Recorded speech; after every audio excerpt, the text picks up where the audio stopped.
Friends, sun card represent ಆಗಿದೆ. ಕೆಲವೊಬ್ಬರಿಗೆ long distance relationship ಅನ್ನ ರೆಪ್ರೆಸೆಂಟ್ ಮಾಡ್ತಾ ಇದೆ. ಮತ್ತೆ ಕೆಲವೊಬ್ರು ಟ್ರಾವೆಲ್ ಮಾಡೋದ್ರ ಮೂಲಕ ನಿಮ್ಮ ಪರ್ಸನ್ ಅನ್ನ ನೀವು ಭೇಟಿಯಾಗಿರುವಂತಹ ಪಾಸ್ಟ್ ನಲ್ಲಿ ರೆಪ್ರೆಸೆಂಟ್ ಆಗ್ತಾ ಇದೆ. ನಿಮ್ಮ ಪಾಸ್ಟ್ ನಲ್ಲಿ ನಿಮ್ಮ ಲವ್ ಲೈಫ್ ನ ವಿಚಾರದಲ್ಲಿ ಒಂದು ರೊಮ್ಯಾಂಟಿಕ್ ಇತ್ತು, ಒಂದು ರೀತಿಯ ಕ್ಯೂರಿಯಾಸಿಟಿ ಇತ್ತು, ಒಂದು ಎಂಜಾಯ್ ಇತ್ತು. ಕೆಲವೊಂದು ರೀತಿಯ ಮೆಸೇಜ್ ಗಳನ್ನ ಎಕ್ಸ್ಚೇಂಜಿಂಗ್ ಮಾಡ್ಕೋತಾ ಇದ್ರಿ, ಫೋನ್ಗಳ ಮೂಲಕ ಅಥವಾ ವಾಟ್ಸ್ಆಪ್ ಗಳ ಮೂಲಕ ಮೆಸೇಜ್ ಗಳನ್ನ ಕಳಿಸ್ಕೊಳ್ಳುವಂತಹದ್ದು, ಒಂದು ರೀತಿಯ ಕ್ಯೂರಿಯಾಸಿಟಿ, ಎಕ್ಸೈಟ್ಮೆಂಟ್ ಗಳೆಲ್ಲ ನಿಮ್ಮ ಲವ್ ಲೈಫ್ ನ ವಿಚಾರದಲ್ಲಿ ಇತ್ತು. ಪಾಸ್ಟ್ ನಲ್ಲಿ ಕೂಡ ನಿಮ್ಮ ಲವ್ ಲೈಫ್ ನ ವಿಚಾರದಲ್ಲಿ ಯಾವುದೇ ರೀತಿಯ ತೊಂದರೆಗಳಿರಲಿಲ್ಲ. ಸೊ ಪಾಸಿಟಿವ್ ಆಗಿತ್ತು. ಪಾಸಿಟಿವ್ ಚೇಂಜಸ್ ಗಳು, ಬದಲಾವಣೆಗಳನ್ನೇ ನೀವು ನೋಡಿದ್ದೀರಾ. ಯಾವುದೇ ರೀತಿಯ ತೊಂದರೆಗಳೇನು, ಜಗಳಗಳೇನು ಇಲ್ಲದೆ ಇರುವಂತಹದ್ದು ರೆಪ್ರೆಸೆಂಟ್ ಆಗ್ತಾ ಇದೆ. ಅದೇ ಪ್ರೆಸೆಂಟ್ ಸಿಚುಯೇಷನ್ ಹೇಗಿದೆ? ಈಗಿನ ಸಿಚುಯೇಷನ್ ಕೂಡ ಸೆಕ್ಯೂರ್ ಆಗಿರುವಂತಹದ್ದು. ನಿಮ್ಮ ಲವ್ ಲೈಫಿನ ವಿಚಾರದಲ್ಲಿ ಅಟ್ ಪ್ರೆಸೆಂಟ್ ಅಲ್ಲೂ ಕೂಡ, ಈ ಹಿಂದೆನೂ ಕೂಡ ನಿಮಗೆ ಚೆನ್ನಾಗೇ ಇತ್ತು, ಈಗಲೂ ಕೂಡ ಪ್ರೆಸೆಂಟ್ ಅಲ್ಲಿ ನಿಮಗೆ ಕಿಂಗ್ ಆಫ್ ಪ್ಯಾಂಟಿಕಲ್ ರೆಪ್ರೆಸೆಂಟ್ ಆಗ್ತಾ ಇರೋದ್ರಿಂದ ನಿಮಗೆ ಲವ್ ಲೈಫಿನ ವಿಚಾರದಲ್ಲಿ ಚೆನ್ನಾಗೇ ಇದೆ. ಸೊ ಒಂದು ಭದ್ರತೆ ಇದೆ. ಲವ್ ಲೈಫಿನ ವಿಚಾರದಲ್ಲಿ ಒಂದು ಸಾಮರಸ್ಯ ಇದೆ. ಯಾವುದೇ ರೀತಿಯ ತೊಂದರೆಗಳು ಏನು ಕಾಣ್ತಾ ಇಲ್ಲ.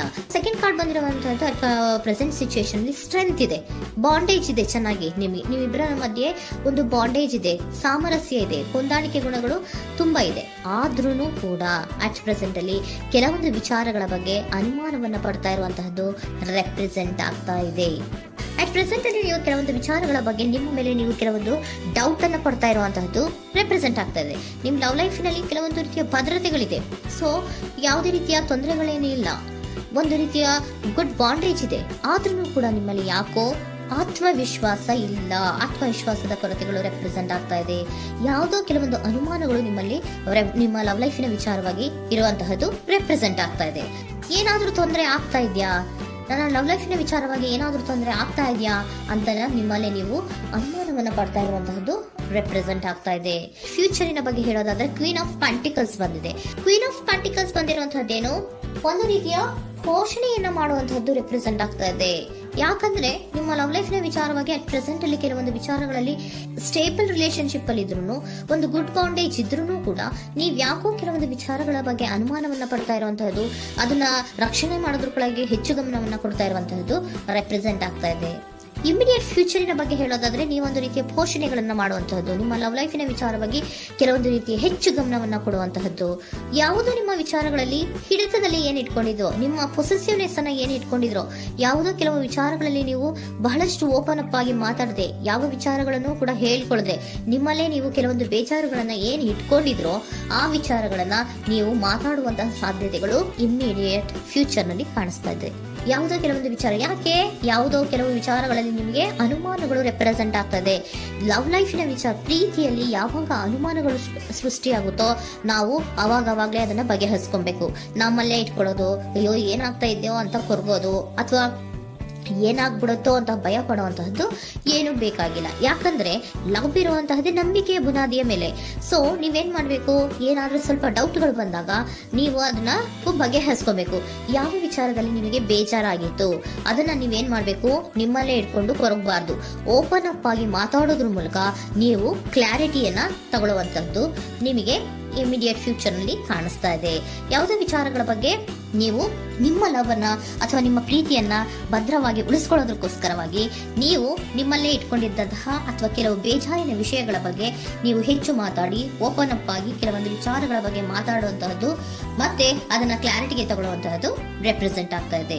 ನಿಮ್ಮಲ್ಲಿ ಬಾಟಮ್ ಆಫ್ ದ ಡಕ್ ಅಲ್ಲಿ ಬಂದಿರುವಂತಹದ್ದೇ ಅದು. ಖುಷಿಯಾಗಿರ್ಬೇಕು, ಸಂತೋಷವಾಗಿರ್ಬೇಕು, ನಮ್ಮ ಲವ್ ಲೈಫಿನ ವಿಚಾರದಲ್ಲಿ ಒಂದು ಎಂಜಾಯ್ ಇರಬೇಕು, ಮತ್ತೆ ನೆಮ್ಮದಿ ಇರಬೇಕು, ಯಾವುದೇ ರೀತಿ ಗಲಿಬಿಲಿಗಳಿರಬಾರ್ದು ಅನ್ನೋಂತಹದ್ದೇ ನಿಮ್ಮ ಎನರ್ಜಿಯಲ್ಲಿ ರೆಪ್ರೆಸೆಂಟ್ ಆಗ್ತಾ ಇರೋದು. ಅದಕ್ಕೋಸ್ಕರನೇ ನೀವು ಏನೇನು ಕೆಲವೊಂದು ಸ್ವಲ್ಪ ಅನುಮಾನವನ್ನ ಪಡ್ತಾ ಇದ್ರಿ ಅಥವಾ ಕೆಲವೊಂದು ವಿಚಾರಗಳಲ್ಲಿ ನೀವು ಡಿಸ್ಟರ್ಬ್ ಆಗಿದ್ರಿ, ಓಪನ್ ಅಪ್ ಆಗದೆ ಹೇಳ್ದೆ ನಿಮ್ಮಲ್ಲೇ ನೀವು ಬೇಜಾರನ್ನ ಮಾಡ್ಕೊಂಡು ಏನು ಕೆಲವು ವಿಚಾರಗಳ ಬಗ್ಗೆ ಕೊರಗ್ತಾ ಇದ್ರಿ, ಅದನ್ನ ನೀವು ಓಪನ್ ಅಪ್ ಆಗಿ ಮಾತಾಡಿ ಅದರ ಬಗ್ಗೆ ತಿಳ್ಕೊಳ್ಳುವಂತಹದ್ದು, ಅದನ್ನ ಕ್ಲಾರಿಟಿಗೆ ತಗೊಳ್ಳುವಂತಹದ್ದು ನಿಮ್ಗೆ ರೆಪ್ರೆಸೆಂಟ್ ಆಗ್ತಾ ಇದೆ. ಪಾಸ್ಟಿನಲ್ಲಿ ನಿಮ್ಗೆ ತುಂಬಾನೇ ಚೆನ್ನಾಗಿತ್ತು, ಅಟ್ ಪ್ರೆಸೆಂಟಿನಲ್ಲೂ ತುಂಬಾನೇ ಚೆನ್ನಾಗಿದೆ. ಬಟ್ ಕೆಲವೊಂದು ವಿಚಾರಗಳ ಬಗ್ಗೆ ನೀವು ಸೆಲ್ಫ್ ಡೌಟ್ ಅನ್ನು ಪಡ್ತಾ ಇರುವಂತಹದ್ದು ರೆಪ್ರೆಸೆಂಟ್ ಆಗ್ತಾ ಇದೆ. ಏನಾಗ್ತಾ ಇದೆಯೋ ಅನ್ನೋದ್ರ ಬಗ್ಗೆ ನೀವು ಸ್ವಲ್ಪ ವಿಶ್ವಾಸವನ್ನ ಕಡಿಮೆ ಮಾಡ್ಕೊಳ್ತಾ ಇರುವಂತಹದ್ದು ರೆಪ್ರೆಸೆಂಟ್ ಆಗಿತ್ತು. ಬಟ್ ಆದ್ರೆ ಇನ್ನು ಇಮಿಡಿಯೇಟ್ ಫ್ಯೂಚರ್ ನಲ್ಲಿ ಏನಪ್ಪಾ ಅಂದ್ರೆ ನಿಮ್ಮ ಲವ್ ಲೈಫ್ ಅನ್ನ ನಾವು ಉಳಿಸ್ಕೊಬೇಕು, ನಾನು ಎಲ್ಲವನ್ನ ನಮ್ಮ ಕಂಟ್ರೋಲ್ ಅಲ್ಲೇ ಇಟ್ಕೊಂಡು ಅಥವಾ ಪೊಸೆಸಿವ್ನೆಸ್ ಅನ್ನ ಬೆಳೆಸ್ಕೊಂಡು ನಾನೇ ಬೇಜಾರು ಮಾಡ್ಕೊಂಡಿದ್ರೆ ಸರಿ ಇಲ್ಲ, ನಾನು ಓಪನ್ ಅಪ್ ಆಗಿ ಮಾತಾಡಿ ಕೆಲವೊಂದು ವಿಚಾರಗಳ ಬಗ್ಗೆ ನಾನು ಕ್ಲಾರಿಟಿಯನ್ನ ತಗೋಬೇಕು ಅಂತ ಆಲೋಚನೆಯನ್ನ ಮಾಡ್ತಾ ಇರುವಂತಹದ್ದು ರೆಪ್ರೆಸೆಂಟ್ ಆಗ್ತಾ ಇದೆ. ಓಕೆನಾ, ಒಂದು ಏಂಜಲ್ ಗೈಡೆನ್ಸ್ ನ ನಿಮ್ಮ ಲವ್ ರೀಡಿಂಗಿನ ವಿಚಾರವಾಗಿ ತಗೊಂಡ್ಬಿಡೋಣ ಅಲ್ವಾ. ದ ಸಿಚುಯೇಷನ್ ವಿಲ್ ಇಂಪ್ರೂವ್, ಸಿಚುಯೇಷನ್ಗಳು ಇಂಪ್ರೂವ್ ಆಗತ್ತೆ. ನೀವು ನಿಮ್ಮಲ್ಲೇ ಇಟ್ಕೊಂಡು ಹೊರಗಬೇಡಿ. ಯಾವುದೇ ವಿಚಾರಗಳನ್ನ ನಾವು ಓಪನ್ ಅಪ್ ಆಗಬೇಕು. ನಾವೇ ಬೇಜಾರು ಮಾಡ್ಕೊಂಡ್ರೆ ಅವ್ರಿಗೆ ಏನ್ ಅರ್ಥ ಆಗುತ್ತೆ, ನಿಮ್ ಪರ್ಸನ್ ಏನ್ ಅರ್ಥ ಆಗುತ್ತೆ, ಏನಕ್ಕೆ ಬೇಜಾರು ಮಾಡ್ಕೊಂಡಿದ್ದೀರಾ ಅಂತ ಅವ್ರು ತಿಳ್ಕೊಬೇಕು ಅಲ್ವಾ. ನಿಮ್ಗೆ ಅವರಲ್ಲಿ ಏನೇ ರೀತಿ ಕ್ಲಾರಿಟಿ ಬೇಕು ಅಂದ್ರೂ ಕೂಡ ನೀವು ಮಾತಾಡಿ ಕ್ಲಿಯರ್ ಮಾಡ್ಕೊಳ್ಳಿ. ಅವಾಗ ಏನಾಗುತ್ತೆ, ದ ಸಿಚುಯೇಷನ್ ವಿಲ್ ಇಂಪ್ರೂವ್ ಆಗತ್ತೆ. ಇದಿಷ್ಟು ನಿಮ್ಮ ಒಂದಿನ ಲವ್ ರೀಡಿಂಗ್.